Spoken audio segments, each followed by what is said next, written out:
Your Excellency Foreign Minister, thank you so much for joining us today. Thank you for the invitation. Your visit to China comes at the invitation of Chinese Foreign Minister Wang Yi. Could you share the key topics of your talks and were there any concrete outcomes achieved? This was my first official visit to Beijing, and I would like to express my gratitude to the Minister Wang Yi for this invitation. This was a very good opportunity for us to sit down to evaluate what is already done, what achievements we have, and then also to mark the path that we are going to pass together.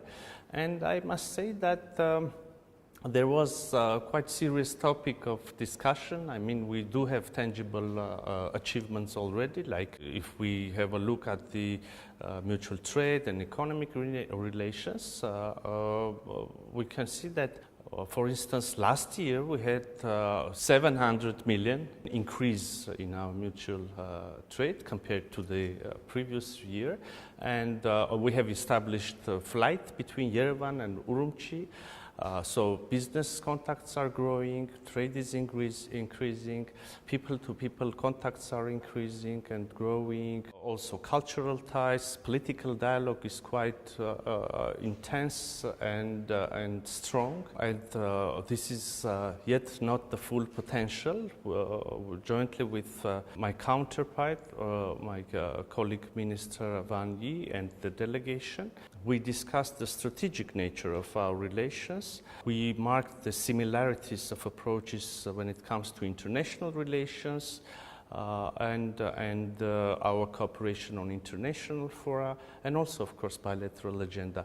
So this could be a start of a new page, I can say, and hopefully we will see some tangible results and outcomes in coming months. The recent conflict between Iran and Israel has raised significant concerns across the world. China has been actively promoting peace talks and urging all parties to exercise restraint. How do you view China's role in international diplomacy and conflict resolution?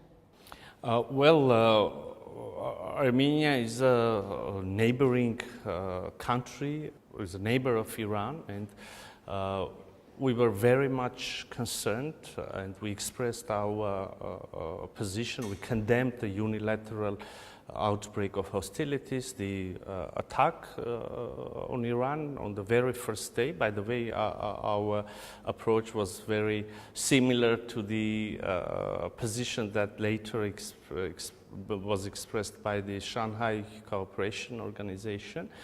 So not only because of our friendly relations with Iran, but also having in mind the potential threat, potential nuclear contamination. And again, I'm going to emphasize that Armenia is a neighboring country. We were very much concerned, and now we see that the ceasefire established. Hopefully the ceasefire will be consistent, and then all the problems will be solved through diplomatic channels, through negotiations. We are interested in peace in our region. We, as a country that experienced war in very recent history, in recent several years, we are interested in establishment of peace not only on our borders but also in larger region and in the world. And in this sense, as we understand, our approaches are very close to the Chinese approaches. We have the peace agenda. Peace agenda is one of the top priorities of Republic of Armenia. We are negotiating with Azerbaijan. We agreed upon the draft peace agreement. Now we are ready to sign and then later ratify this peace agreement. We are trying to normalize our relations with our western neighbor, Turkey. So peace is what we strongly believe in. And again, once again, this is how we perceive the Chinese approach, Chinese policy as well. And we remember, and we are grateful for that China also welcomed this agreement over the draft peace agreement between Armenia and Azerbaijan and supports the peace talks and normalization of relations between Armenia and Azerbaijan. If we have a bigger look at international relations, violation of international law, violation of territorial integrity, absence of rules in international relations are not beneficial neither for Armenia, nor, again, as we understand, for China, nor for humanity in general. So if the general aim is, and overall the final goal is establishment or re-establishment or strengthening of international law, strengthening of multilateralism, then we completely share this approach. Actually, I know that Armenia has introduced the Crossroads of Peace project, which aligns in many ways with China's Belt and Road Initiative in promoting connectivity and the regional cooperation.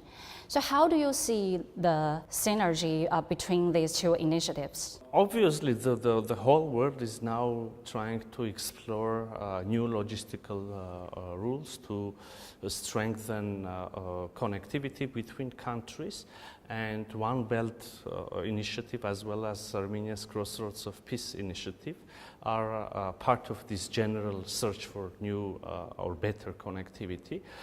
As you noted, the Crossroads of Peace initiative of Republic of Armenia completely coincides with the vision of One Belt, One Road.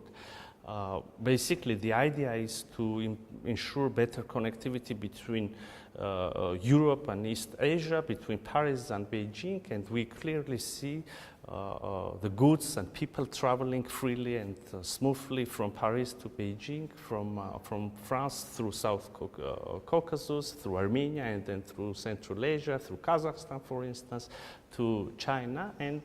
And if implemented and if operated smoothly, this better connectivity, be it, name it Crossroads of Peace, name it One Belt, One Road, will be beneficial for all the countries and all the nations, and will help the governments to ensure that, or to reach their main goal, the prosperity and happiness of their citizens. This autumn, the Shanghai Cooperation Organization Summit will be held in China's Tianjin.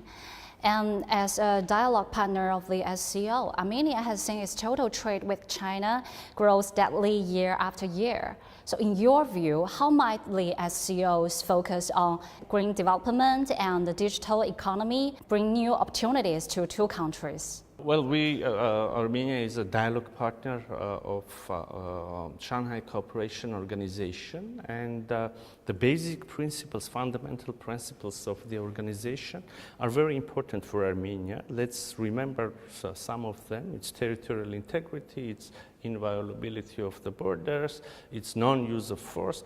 This is completely what Armenia builds its foreign policy these days. So the principles are very important for us. But also, in addition, we see that several other agendas are being promoted within and in frames of the organization, like you mentioned a couple of them, like AI, digital economy, green transition, climate issues. So these topics are important for us too. Let's remember only one fact. I think it is quite indicative. One of main parts, I would say the major part of the trade between Armenia and China is green technologies.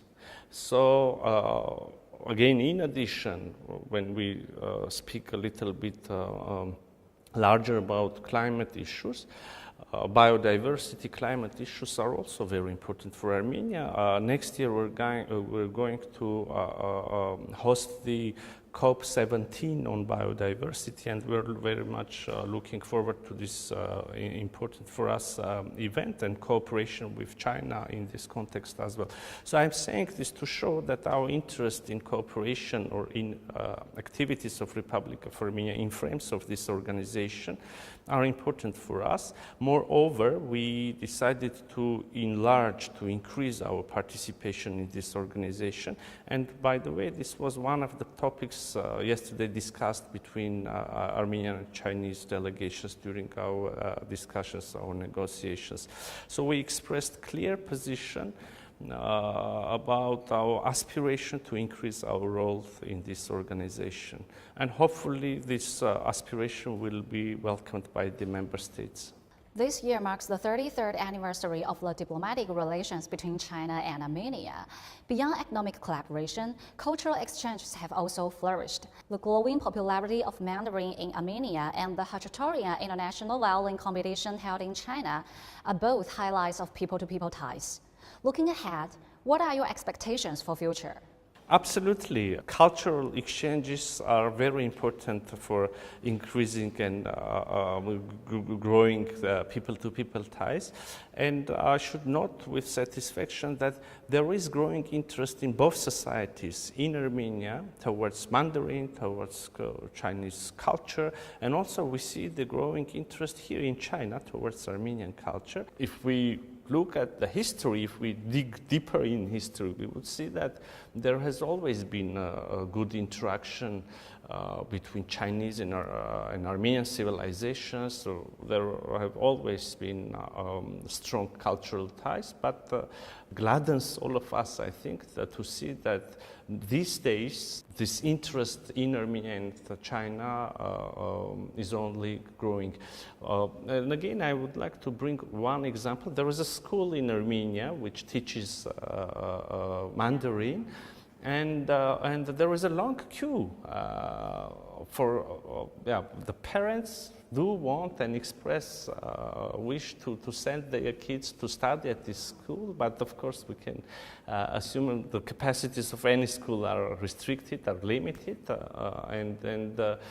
now this brings to, this results in a queue, so this is quite an indicative example, I see. And also the popularity of Khachaturian and the Armenian music in China, these are only examples to show the general trend. Thank you so much for your sharing and your insights. Thank you very much. Thank you.